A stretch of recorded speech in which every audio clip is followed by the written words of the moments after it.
नमस्कार दोस्तों, स्वागत है आप सभी का हमारे इस चैनल ज्ञानी बाबा पर। दोस्तों, अगर आप भी अपनी लाइफ में कुछ नया सीखना चाहते हैं तो इस चैनल को अभी सब्सक्राइब कर ले।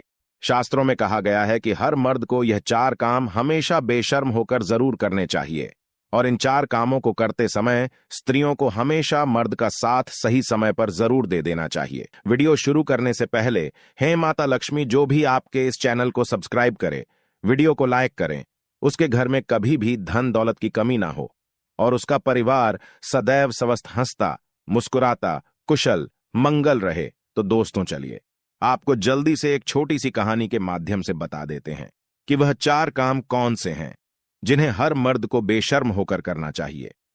दोस्तों, वीडियो बहुत ही महत्वपूर्ण ज्ञानवर्धक है, इसे अंत तक जरूर देखें क्योंकि आधा अधूरा ज्ञान किसी काम का नहीं होता है। एक नगर में एक राजा रहते थे। उनको नए नए कपड़े पहनने का विचित्र शौक था। इसके लिए वह अपने खजाने का सबसे बड़ा भाग खर्च किया करता था। वह अपनी प्रजा पर बिल्कुल ध्यान नहीं देता था।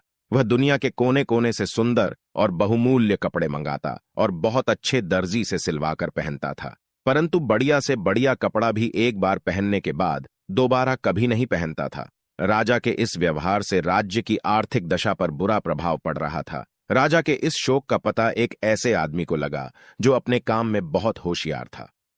एक दिन वह 3-4 आदमियों को साथ लेकर राजा के दरबार में उपस्थित हुआ। उसने राजा को अपना परिचय देते हुए कहा कि वह दुनिया के बड़े बड़े राजाओं के कपड़े सिल चुका है। दर्जी ने विस्तार से अपना परिचय देते हुए बताया कि किस प्रकार चीन, जापान, अमेरिका और इंग्लैंड देश के राजाओं ने उसके सिले कपड़े पहनकर उस पर पुरस्कारों की बौछार की, जिससे वह माला माल हो गया है। राजा ने कहा, दर्जी, हम भी तुम्हें माला माल कर देंगे। अब तुम बताओ, तुम मेरे लिए कैसा कपड़ा बनाओगे? दर्जी बोला, हुजूर, मैं आपके लिए ऐसा कपड़ा तैयार करूंगा जिसे मूर्ख, बेईमान और अन्यायी नहीं देख सकेगा। ऐसा कपड़ा दुनिया में किसी राजा महाराजा के पास नहीं है। राजा बोला, बेशक, तुम मेरे लिए ऐसा कपड़ा तैयार कर सकते हो। दर्जी बोला, परंतु हुजूर, कपड़ा मैं स्वयं अपने हाथों से बुनकर तैयार करता हूं। राजा ने उतावले होकर पूछा, दर्जी, ऐसी पोशाक तुम मेरे लिए कितने दिनों में तैयार कर सकोगे? दर्जी बोला, हुजूर, लगभग 1 या 1.5 महीना तो लग ही जाएगा। राजा ने कहा, मैं तुम्हें 2 महीने का समय देता हूं। इसके लिए हमें तुमको क्या मूल्य देना पड़ेगा? दर्जी बोला, हुजूर, 50,000 पहले दे दीजिए और 1 लाख कपड़ा पसंद आने पर दीजिएगा। उसी क्षण दर्जी को कपड़ा तैयार करने के लिए एक अलग जगह की व्यवस्था करा दी गई। दर्जी अपने 3-4 आदमियों को लेकर उस जगह आराम से समय काटने लगा। कुछ दिनों बाद राजा ने अपने एक दरबारी को दर्जी के पास भेजा। दरबारी वहां पहुंचा और देखा कि वे सब बड़े आराम से सो रहे थे। दरबारी ने दर्जी को जगाकर पूछा, कितना कपड़ा तैयार हो गया? राजा ने मुझे देखने के लिए भेजा है। दर्जी एकदम चौंक कर उठा और बोला, आइए, मैं आपको दिखाता हूं कि कितना कपड़ा तैयार हो चुका है। दर्जी ने एक अलग कमरे में दरबारी को ले जाकर करघे पर कपड़ा बुनने का अभिनय करके दिखाया। देखिए, कितना सुंदर कपड़ा बुना जा रहा है। किंतु दरबारी को तो वहां ना कपड़ा ना करघा कुछ भी दिखाई नहीं दे रहा था। दरबारी भौंचक्का रह गया और वह सोचने लगा कि कपड़ा तो दूर रहा, मुझे तो हथकरघा भी दिखाई नहीं दे रहा है। अब दरबारी को दर्जी की वह बात याद आई कि जो मूर्ख, बेईमान और अन्यायी होगा उसे यह कपड़ा दिखाई नहीं देगा। क्या मैं ऐसा ही व्यक्ति हूं? दरबारी सोचने लगा। विवश होकर उसने कहा, वाह वाह, सचमुच बहुत सुंदर कपड़ा तैयार हो रहा है। राजा ने जब इस बात को सुना तो वह बहुत खुश हुआ। उसने दर्जी और कारीगरों की सुविधाओं को और बढ़ा देने का हुक्म दे दिया। 1 महीने बाद राजा ने अपने मंत्री को दर्जी का काम काज और कपड़ा देखने के लिए भेजा। मंत्री के आने की सूचना पाकर दर्जी ने अपने आदमियों को सतर्क कर दिया। मंत्री जब दर्जी के पास पहुंचा तो वह अपने आदमियों के साथ कपड़ा काटने और सिलने का अभिनय कर रहा था। देखिए मंत्री जी, कितना सुंदर कपड़ा और कैसी सुंदर पोशाक तैयार हो रही है। दर्जी ने हवा में हाथ मारते हुए मंत्री को दिखाया, किंतु मंत्री बेचारा हक्का बक्का उसने देखा कि दर्जी कैंची चला रहा है पर कपड़ा है ही नहीं। एक कारीगर सुई से सिलने का काम कर रहा है, परंतु उसके हाथ केवल अभिनय कर रहे हैं। ना सुई दिखाई दे रही है और ना धागा ना कपड़ा। मंत्री ने सोचा, मुझे कुछ दिखाई क्यों नहीं दे रहा है? उसे दर्जी की बात याद आई। जो मूर्ख, बेईमान और अन्यायी होगा उसे यह कपड़ा दिखाई नहीं देगा। उसने सोचा, क्या मैं मूर्ख, बेईमान और अन्यायी हूं? यदि राजा को यह पता चल जाएगा तो वह मुझे फांसी पर लटका देगा। विवश होकर मंत्री ने भी दर्जी की हाँ में हाँ मिलाई और कहा, वाह वाह, सचमुच बहुत सुंदर कपड़ा है। दर्जी के पास से लौटकर मंत्री ने राजा को बताया, सचमुच ऐसा सुंदर बहुमूल्य कपड़ा न मैंने कभी देखा था न कभी सुना था। यह सुनकर राजा बहुत खुश हुआ। दूसरे दिन दर्जी पोशाक तैयार करके दरबार में उपस्थित हुआ। आइए महाराज, पहनिए, यह पोशाक कितना सुंदर और बहुमूल्य कपड़ा हमने आपके लिए तैयार किया है। राजा भी भौंचक्का रह गया, क्योंकि उसे कोई कपड़ा दिखाई ही नहीं दे रहा था। उसने सोचा, क्या मैं मूर्ख, बेईमान और अन्यायी हूं?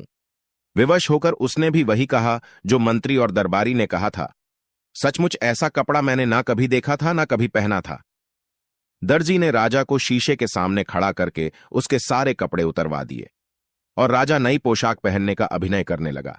कभी वह बटन बंद करता, कभी कॉलर सीधा करता। सारे दरबारियों के बीच शीशे के सामने खड़ा राजा दर्जी की हां में हां मिलाते हुए बोला, सचमुच ऐसा सुंदर कपड़ा पहले ना कभी देखा था और ना कभी पहना था। राजा ने तुरंत दर्जी को बहुत बड़ा इनाम दिया। दर्जी इनाम लेकर अपने आदमियों सहित भाग गया। राजा के कप से प्रजा को दिखाने के लिए एक बड़े जुलूस का प्रबंध किया गया। पूरी प्रजा राजा के नए कपड़े देखने के लिए बड़ी उत्सुक थी। हजारों की संख्या में खड़ी जनता तालियां पीट पीट कर वाह वाह कर रही थी, क्योंकि सारी जनता को मालूम था कि जो मूर्ख, बेईमान और अन्यायी होगा उसे यह कपड़ा बिल्कुल नहीं दिखाई देगा। उधर बैठे एक बच्चे ने राजा को रथ पर नंगा खड़ा देखा और जोर से चिल्लाकर कहा, राजा तो रथ पर नंगा खड़ा है। लोग बच्चे का मुंह ताकने लगे। फिर क्या सारी प्रजा एक स्वर में चिल्ला उठी, राजा रथ पर नंगा ही खड़ा है। अब राजा को भी अपनी मूर्खता का एहसास हुआ। वह लज्जा के मारे मानो धरती में गड़ गया। यह वही समय था जब राजा पूरी तरह से शर्म से नीचे झुक चुका था। वह इस घटना से बहुत कुछ सीख चुका था और उसने एक योजना बनाई। उसने अपने सारे राज्य में डोंडी पिटवा दी कि कल राज दरबार में एक जरूरी मीटिंग है, जिसके लिए उसके राज्य की पूरी प्रजा राजा के राजमहल में सुबह सुबह आ जाए। अब पूरे राज्य में डोंडी पीट दी गई कि कल राजा एक बहुत बड़ी सभा नियुक्त करने जा रहे हैं। उसमें हर एक व्यक्ति का आना जरूरी है।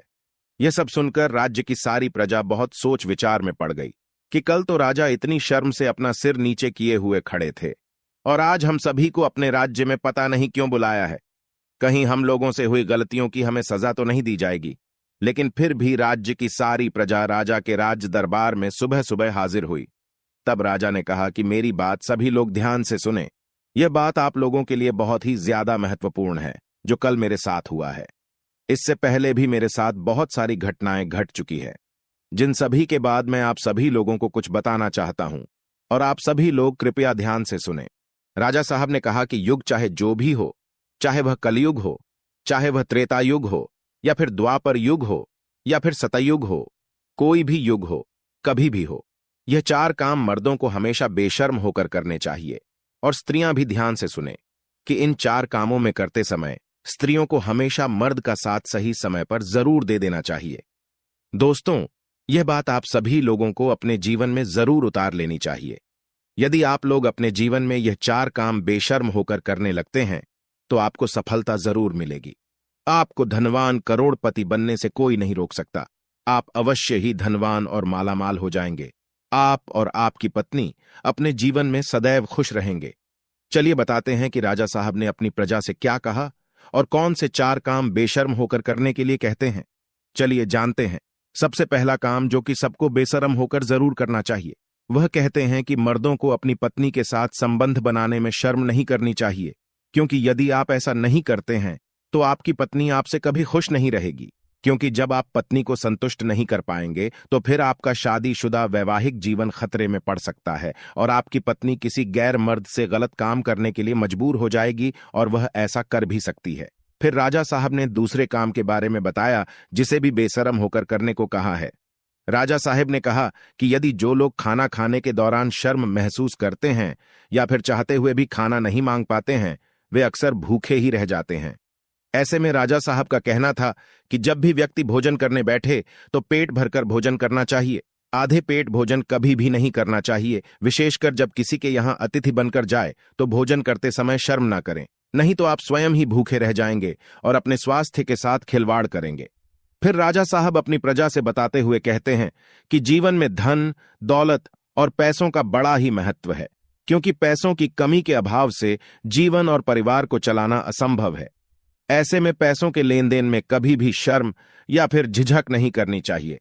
बेझिझक होकर जरूरत में किसी से पैसे मांगना चाहिए। वहीं अगर किसी को जरूरत के समय उधार दिया हो तो उसे मांगने में बिल्कुल भी शर्म नहीं करनी चाहिए, अन्यथा आपको धन की हानि उठानी पड़ेगी। चौथी बात को बताते हुए राजा साहब कहते हैं कि कोई भी इंसान यदि सही तरीके से और सही वक्त पर या कुछ काम कर ले तो वह रंक से भी राजा बन सकता है। इस बात पर ध्यान दीजिएगा कि आजकल के युवा अपने शिक्षकों या मार्गदर्शकों से ज्ञान तो ले लेते हैं, लेकिन अपने मन की जिज्ञासाओं को, यानी कि जो उनके मन में सवाल उठ रहे होते हैं, उनको गुरु, शिक्षक या फिर मार्गदर्शक से पूछने में शर्म या झिझक महसूस करते हैं, जिनके चलते वह कई जगह विफल हो जाते हैं। दोस्तों, चाणक्य नीति में भी लिखा है कि किसी भी स्थान पर जब विद्या ग्रहण करने जाए तो अपने अध्यापक या गुरु से अपने मन में उत्पन्न हो रहे सभी प्रश्नों का उत्तर बेझिझक बिना शर्म के प्राप्त करना चाहिए, क्योंकि वहां पर हर कोई सिखाने के उद्देश्य से जाता है।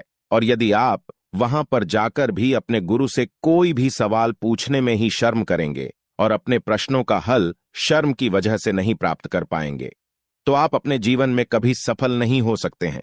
तो इसलिए अपने मन में उत्पन्न हो रहे सभी सवालों का जवाब बेझिझक होकर किसी भी गुरु, शिक्षक या फिर मार्गदर्शक से पूछ लेना चाहिए, क्योंकि वहां हम सीखने के उद्देश्य से जाते हैं। तो दोस्तों, आपको समझ आ गया होगा कि मर्दों को वह कौन से 4 काम है जो कि बेशर्म होकर करने चाहिए। यदि आप लोग भी मेरी वीडियो से संतुष्ट है तो वीडियो को लाइक करके जल्दी से कमेंट में जय माता लक्ष्मी अवश्य लिख दीजिएगा, जिससे माता लक्ष्मी की कृपा आप पर सदैव बनी रहे। जय माता लक्ष्मी। हर हर महादेव। वीडियो अंत तक देखने के लिए आप सभी का धन्यवाद।